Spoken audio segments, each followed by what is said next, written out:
Hi, guys. Welcome to the Mindful House podcast. Episode 1. Episode 1. Officially, we could call this the intro. Peter, take it away. I know you have so many ideas that you just cannot wait. So let's start with how many times have I said no to doing this whole Mindful House project? 6 years. Okay, I take that back. It's not been 6 years. I have asked you to do some type of business with me for at least 10 weeks. But like a social media podcast type business. Well, that's probably like 3 years because I've wanted to do a podcast for about 3 years. Right. And not that he discourages me, but he makes me think about a lot of the logistics. And I've gotten to a point where I just don't care. I want you guys to know none of this is going to be perfect. I do not plan on spending a ton of time making cute little cuts because I believe that perfection keeps people from being able to share what we're really intended to speak about. So you will not experience that in this podcast. So I would say 3 years. And then regarding the Mindful House, it took about 3 days to get you on board with doing the social media with me. And in that 3 days, I probably said I don't want to do this 100 times. 100 times. Yeah. So that's one thing about Fernanda is Fernanda's very persistent. You're very persistent. I'm persistent when I see the potential. I'm not going to waste my time when I don't see potential. So the Mindful House, we got an Instagram, we got a Facebook page. Mm-hmm. This and is probably going to go on. Private. Yeah, this is probably going to go on YouTube and Instagram. Yep. Yep, and Instagram's podcast probably going to be on. Not yet. It's gonna stay on YouTube for a little bit. I'll probably put it on podcast stuff. What are you gonna stop me? I don't know. I mean, you can go ahead and do it. That's just one more thing to manage. I don't think people listen to podcasts the way that they used to. I think people are more intrigued by the video content. People are just on social media a lot more. My target, at least, is my target audience. Our target. Team is more on social media than like listening to podcasts. Right. And so the Mindful House, we've really focusing on 3 things, right? Health, wealth, and fitness. Yes. Right? So that's what we're going to try to keep it to.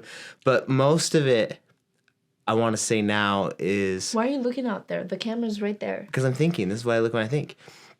Most of it, we are not, I wouldn't say... we are experts in any specific category yet. Do you think we are experts in any specific category yet? This is what Peter does in anything you bring to him, is he beats around the bush. Are we experts? I think we have more knowledge than the average person. I think that's fair. And that makes you like 2 years ahead of people, kind of an expert. Like we can help people start businesses. We can help people market their businesses. He understands finances. He understands like CRMs. I think we are experts to people who are new to the social media, online small business world. Yeah, so I think that there's a lot, our background we might get into a little bit. There's a lot of things that we've done since we've been married, right? Yeah. A lot of businesses started, stopped, progress made along the way. We've not made the progress that we thought we did. We've had to completely course correct. We've had to do a lot of things. So I agree that there's a ton of things that we've learned. But I think like this project, at least for me, is documenting the process of maybe leveling up, of taking each one of those things and saying, this is where I'm at right now. And we're going to document the things we learn along the way. And Absolutely. As we look back in 3-5 years, we'll say it was a crazy starting point that we were at. But sharing it online, sharing this journey to say it is possible to go from where you are to the next level. And it's not, for us, it's not going to be perfect along the way. There are things that we don't know yet that we're going to learn. And there are things that we know that maybe other people don't, right? That has been through trial and error, and needing to learn how things work because our life is just so crazy. So like we've got to make it work. So let's stop talking about boring stuff. No, I'm kidding. I agree with you. Let's be to the point.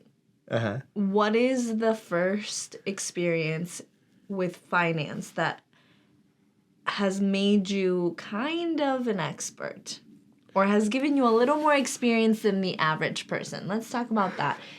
Topic number 1, wealth. Yeah, so I think we've been in our marriage. I think we've been on a journey of trying to figure out how to create wealth, right? Mm-hmm. And when we started, I had a W-2 job, family business, all that sort of stuff. And can we be honest about what your status was when you first started that business? When you were working at that business? Yeah, we can. This whole thing, so we can be honest. Love it. Yeah, you guys feels like you're beating around the bush. So when we started, so my family has this business, and I own part of that business, right?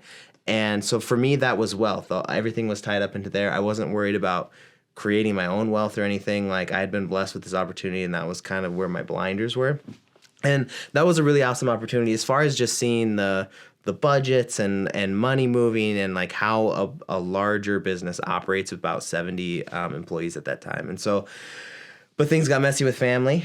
And then since then, it's been a process of just figuring out. We got married 7/7/17, right? And all of 2017, things were pretty nasty with my family and the situation that was going on. And so we got married.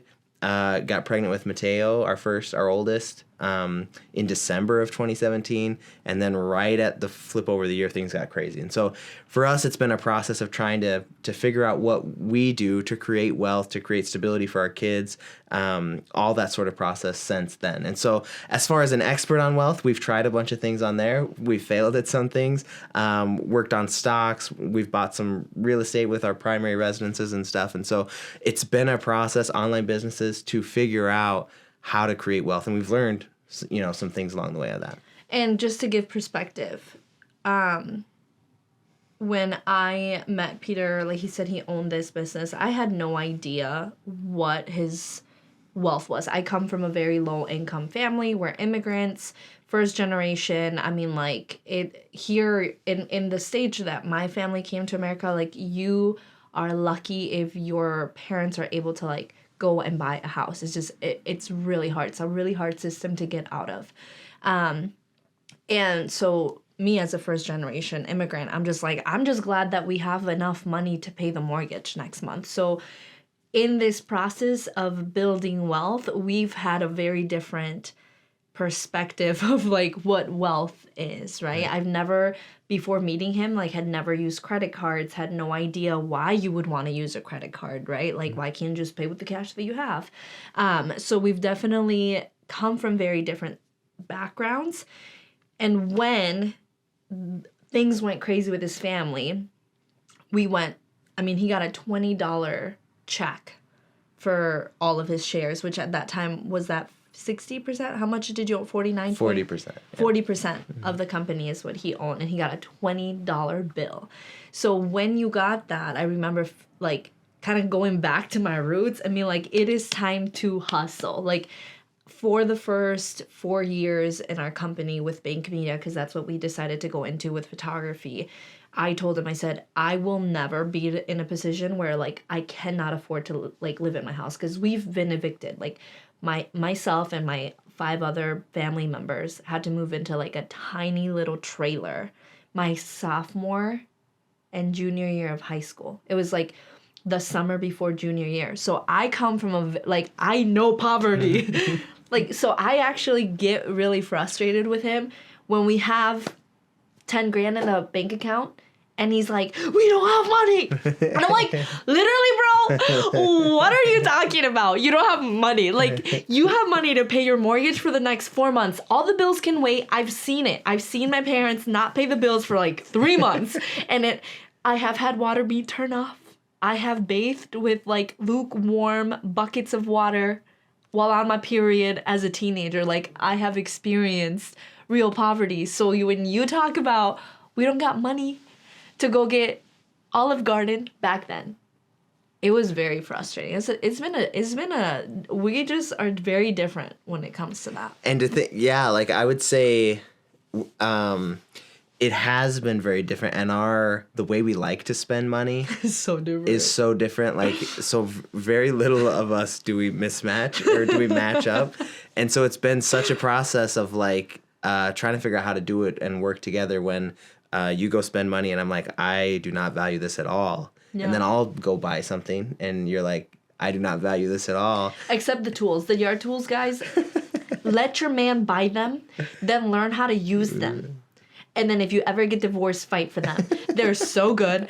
I have remodeled this entire office with his tools. Side note, just let him buy the tools. Electric. Some the things yellow she ones, does like preferably. something. Most of the things I buy, she comes around eventually. Yeah. But yeah, so that's been such a huge process, and I think we'll get into like more of the specifics on this podcast or whatever as far as what we've had to do, the fights we've had about money and what's gone into it, and so it has been such a learning thing of trying to do this with somebody, right? To go back to a little bit to when we started, so when I lost my job or whatever in the family business, we decided, I kind of convinced her to let's do a photography business. Funny. It was kind of a roundabout way that we'd gotten into it. And it's funny because I had this business background, I thought I was going to teach you kind of how to run a business, right? Because I'll do the accounting, we'll teach you customer service, like processes, like all this sort of stuff. I was previously going to school to be a teacher. And I had never had any business experience. So like I was like, he thought he was like going to have to work really hard. yeah, well, I thought I was going to teach her how to run a business. But that whole process of running that business together, MLMs that you've joined and some of them you've left, network marketing. It's all the same. But that process was fascinating because you've learned from where the previous jobs, working at a movie theater and all that sort of stuff, watching you grow, learning how to run a business. And when I realized, I was like, oh, like Fernanda and I are literal opposites. All of her strengths are my weaknesses, and all of my strengths are her weaknesses, and we don't have strengths that match up at all. That is such a lie. No, it's true. Okay, when it comes to business, so that's really annoying. Your strengths are all my weaknesses, and my strengths are all your weaknesses. It's 100%. You don't think we have a single strength? I think we care about customers. Like, that's I think our that strength. we care about customers. So we're trying to get to the same spot. We care on different levels of different deepness. levels. We've had fights about this too. But I do think we care about taking care of customers. Yeah, taking care of our customers. That was probably our top 3 arguments when we owned our company together. Because there's a lot of top I'm 3 too arguments. intense. I'm too intense. I can admit that now that I'm past owning that business. Like, I almost cared too much. I'm sorry. No, so I think we just valued it. I think there were different aspects of taking care of a customer. When you have your own business, especially something like photo or video, like there's a lot that goes into taking care of a customer from the moment you book with them till the final re-edits are delivered, right? And so, but that's been awesome, and we hope to talk about some of those strengths that she possesses, that I possess, that help you create wealth, that maybe will help you start an online business, or maybe help you start to do your own thing, because we've been through that in a variety of different ways, and we both come at it from opposite sides, from completely different angles on the best way to handle those things. Yes. So that's wealth. Mm-hmm. We'll talk more about the good choices Peter once made, the great choices. Are you talking about marriage? I've made, the bad, the good, everything in between. How we ended up in this home that forever I thought we couldn't afford. The resources we ended up working with, a financial advisor, somebody that really taught me how to get out of that poverty mindset, because that was really hard. We were really blessed with our business, and I just thought all of that money needed to be spent.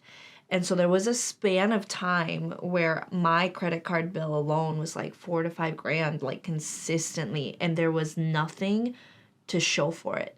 And I think I finally got to a point where I was like having my 3rd child, and I was like, what the heck are we doing? Like, I'm working all the time. We're happy. We're like fine. But like, where's all of this money going? And a lot of it selfishly was like on stuff that I just wanted. And so mind you, I'm young. At this time I was even younger, and I was newly married. Like, I just had no concept of the importance of like investing and putting money away and that type of stuff. So the second thing we really wanted to talk about, or the topic, is health, right? So we agreed I would talk about this just because I've been kind of taking the rails in on this Rails. There you I go. don't know. Guys, English English is is her my second. second Yeah, language, there you go. and I use that as an excuse because I'm tired. But when it comes to health, a big motivator for it was one of our children's, see, English, since the age of 10 months. And we disagree on behaviors and things that should and shouldn't be happening. So I think that's why I had to kind of be a little more intense with my approach and kind of not give you an option to be in or out of it. So their behaviors have been really intense and tantrums that just, I mean, one time he made his head bleed from banging his head up against the door so hard, like, and he hit on the, what, hinges? Is that what that's called? Yeah.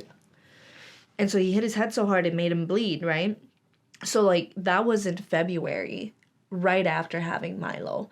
And I would say that was one of our worst end of years, beginning of years ever. Like, I was really struggling postpartum. And then he went and took a job, like, a few months after that.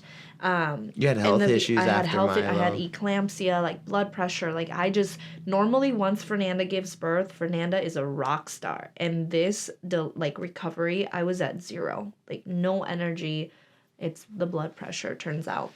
But the behaviors were intensifying. And all we were doing was paying $300 a day for childcare so I could keep working. And I have to say the amount because it drives me nuts that is how much it was costing us. Like, it was so expensive.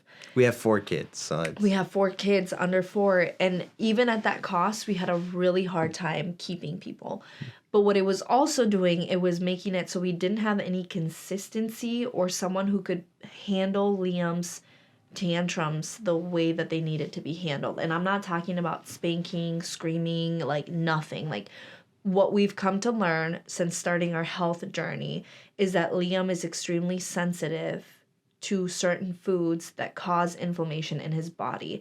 And because he's a child, he doesn't know where that pain is coming from. And a lot of it tends to just blow up in his body. His kidneys and liver have a hard time processing heavy acidic foods. And if I say anything of this wrong, just know I'm new in learning this. This is so I say the whole point is to document our journey. It just documents. Like, I remember, so we took a trip to Washington State. Beautiful. That was so good. I would go back anytime. And that's when we started. That's when we had our first call, and we were on a ferry. Is that what they're called? With Deetra. Yep. I don't know if I should say her name or not. Deetra. She's gonna be on our social medias. I'm gonna be tagging her on a bunch of stuff. Deetra, if you don't want us to say her name, you gotta let us know. Yeah, let us know. We'll take it out in the next one, whatever. But she, we had the first call with her, and we were on a ferry, like, in the middle of Washington State, and I had to take the call with her at that time. And I remember sitting in the car. I'm gonna start crying. And she started listing off, based on our facial, intake forms, tongue analysis, iris analysis, all of the things that Liam's body was fighting on daily. He doesn't go into deep sleep. And guess who doesn't either? His father, who also thrives on a highly acidic diet. So much. And I just remember, like, my heart dropping. Like, you guys know when people are like, oh, it dropped out my butt or whatever. Like, I literally... Who says it dropped out their butt? Well, it's the other word, but I don't want to swear. Oh, gotcha. And I, like, felt my heart just, like, all the way down. And I was just like, oh, my gosh. We have to be honest. McDonald's was my main source of food for, like, his entire pregnancy. COVID hit. We ate like crap. It was a high stress. We've never taken our diet seriously. Ever. I didn't even know what alkaline was. Yeah, but we've never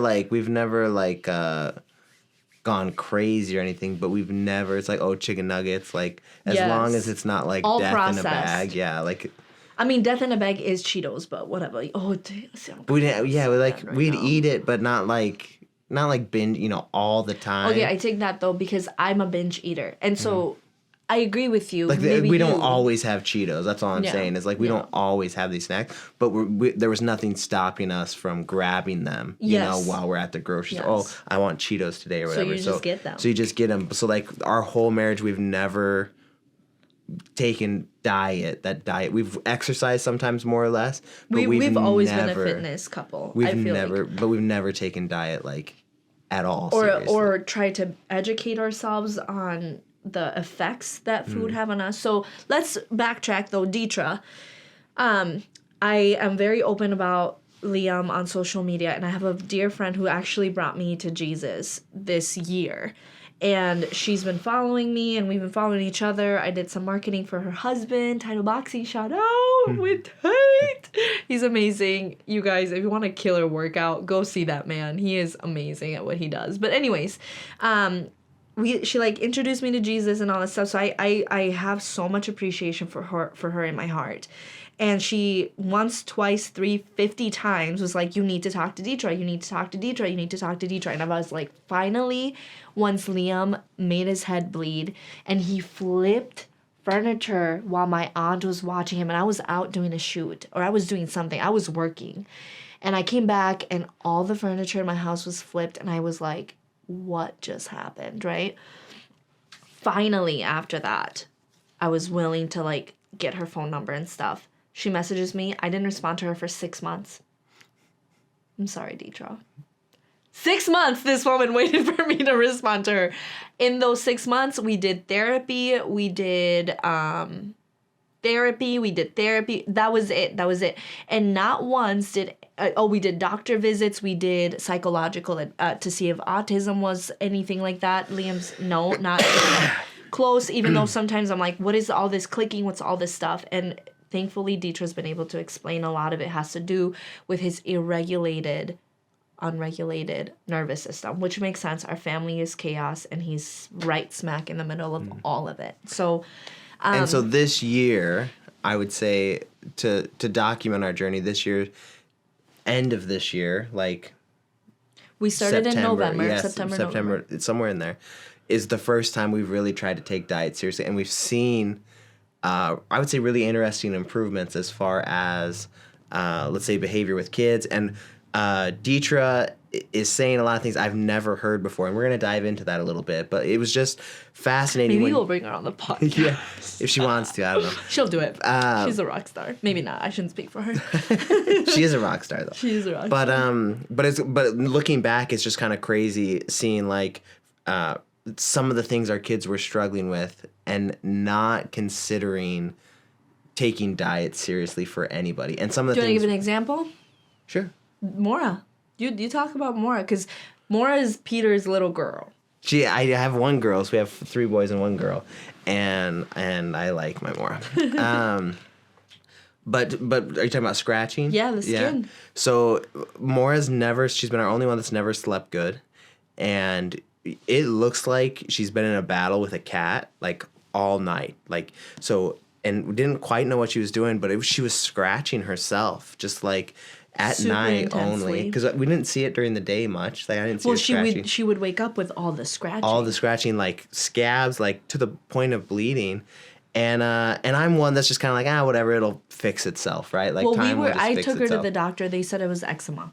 Yeah. So they gave us an ointment. Not thyroid.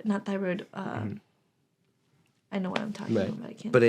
But she was doing this. She wasn't sleeping good. Finally, she started sleeping better, but she was still scratching herself. And, like, we've made a lot of diet changes, but when we were really into just basically eating fruits and vegetables, like the first week or whatever, all of her scratching was gone. Like, within a week, she was, like, completely cleared up. And that was like really cool. The first time. The other kind of crazy moment for me was, we'd started eating. Fernanda had started the kids eating clean, and we'd already scheduled to take them to a monster truck show.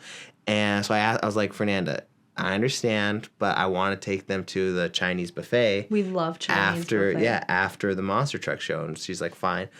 And so it's just an event or whatever. So I take them, and they don't eat great. They eat some deep fried stuff, but, like, nothing that I thought was crazy. And Mateo threw up everything on the way home. Before we even got home, he had completely thrown up all the food. And that was just eye-opening to me as far as just, like, what a week of change of, like, or a couple weeks taking diet seriously could affect my kids, right? And so we still have a long ways to go. I think that's where I say we're not experts on this. We're not experts on diet.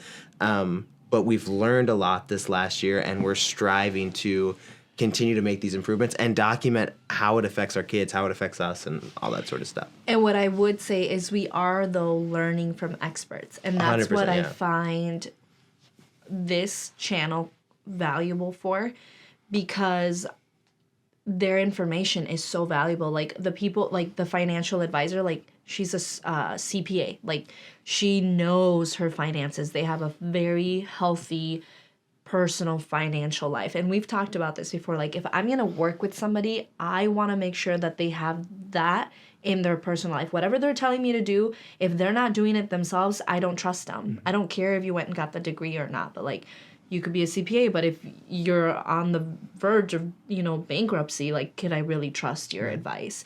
And so Deetra is another one. Like she is to the T, so dedicated to her own personal health, her entire family's health, and then she teaches other people how to do it too. And there's so much, I think there's so much information that it gets overwhelming. And for us, I don't think we necessarily follow anybody like a prophet, but try to take a holistic approach to actually living a life with kids and taking information from everybody and improving your own health, And Absolutely. so Deetra is been a great benefit and an expert, but we'll also take from other places just to try to navigate this world in a way that makes sense for us and in a way that makes sense for our kids. And the last thing I'll say with that is it's really hard to unlearn something. Like once Deetra teaches me something and explains to me why something is good or bad, I can't, like, it's information that is engraved in my brain. So just beware. So you'll hear a lot more about that and what we've learned and what changes we're making. So let's talk about fitness real quick. Yeah. While we dated, and the first year or whatever of our marriage, we had a lifetime membership. We spent a lot of time at the gym. Never got like super shredded by any means, but we've never been shredded. We just love being active. Yeah, we love being active and spent a lot of time doing it, but never like figured out, oh, this is optimal exercises, this is X, Y, or Z. Never got into that. Just enjoyed going and lifting some weights and stuff. And so, so fitness has always been a part of it, and taking it more seriously. But what's the other aspect of our fitness and why it's a part of this page? So the reason why it's a part of this page is because I know that people have a really hard time exercising from home. And here's my personal opinion. It's harder for women because we are in charge of the kids. As much as we're trying to move towards a more progressive era, there is still so much work to be done with having an equal amount of time for yourself when it comes to women having children. In my case, it's young children. So for example, when we had our lifetime membership, I would go to the gym, I'd pack up my 4 kids, my babies, whatever, and 20 minutes into the session, I would barely be getting on the elliptical at this point. I'd get called that I gotta come get them, right? And he's at work, so he doesn't understand that frustration that even though I technically have 2.5 hours to work out, I only got 20 minutes after spending 45 minutes getting everybody ready in the car. So when you have 4 children, one of them is almost always like a little something agitated. Crazy. Yeah. So I really want to create a community that helps mothers do fitness at home with their kids or around their kids. Like one of the things that I like to do is set up obstacle courses for our children because obviously I think that their physical well-being is also important. It helps with energy, depression, better sleep, anxiety. It's healthy for people to move their bodies. So that's my perspective. And then of course I sell Zaya. So it's to me, it was a no-brainer that we are fitness people. We just built our in-home gym. I wear that stuff all the time, and I genuinely love the product. Like, I have gone from Lululemon, what's the other one? Fabletics, your good old Target brand, like all of it is just not that good. Lululemon is great, but it is so expensive. And now that I'm a stay-at-home mom, I understand like how hard it is to be able to afford that. When I was working full-time, it didn't matter. Right. But now I'm not. So I'm like, that's not affordable. I want the same quality at a more affordable price, and that is what Zaya is for me. Right. And I think as long as they still fit, like they look new-ish. You know what I mean? Like so good. So you buy, they're more expensive than you find at Walmart or Target or whatever. But once you have one like in your closet, it's gonna be there for a while. And I've so had that mine part for is, 3 years. Yeah, that part My is black nice. light tights, I've had them for 3 years. And we've focused on fitness, you know. But I would say this last year, like 2023, we haven't prioritized it very much. You just can't. Like, I just had a baby. I had 4 kids. You went back to work at an office job. Right. Anyway, I'm kidding. I'm grateful. Right. But so yeah, it's just hard. And so I think a lot of this page 2 is getting back diet and focusing on fitness and pushing back on like. We have to be efficient because of the kids, right? Like we don't have 2 hours to go dink around and exercise anymore. We have to be efficient. And so this is us learning how to take care of ourselves. Like remember that we exist as people and we have 4 little people that we've got to make sure they're healthy and their diet's good. And these are things that we're leaning into because we've prioritized just like getting to 7 p.m. and 8 p.m. so they can go to bed. Like surviving each day, making sure the mortgage is paid. Like that's what we've been prioritizing. And we're feeling like this 2023, end of 2023, moving into 2024 is a place where we can shift focus and really explore being our best selves and trying to be as efficient as possible at doing that. Dude, I'm tired. And more is screaming. Yeah, more just woke up. I told you there's always one agitated. Always going on. So that's basically it? I think we gotta cut it short because those kids screaming is giving me anxiety because it's gonna eventually wake up Milo, who will not go back to sleep.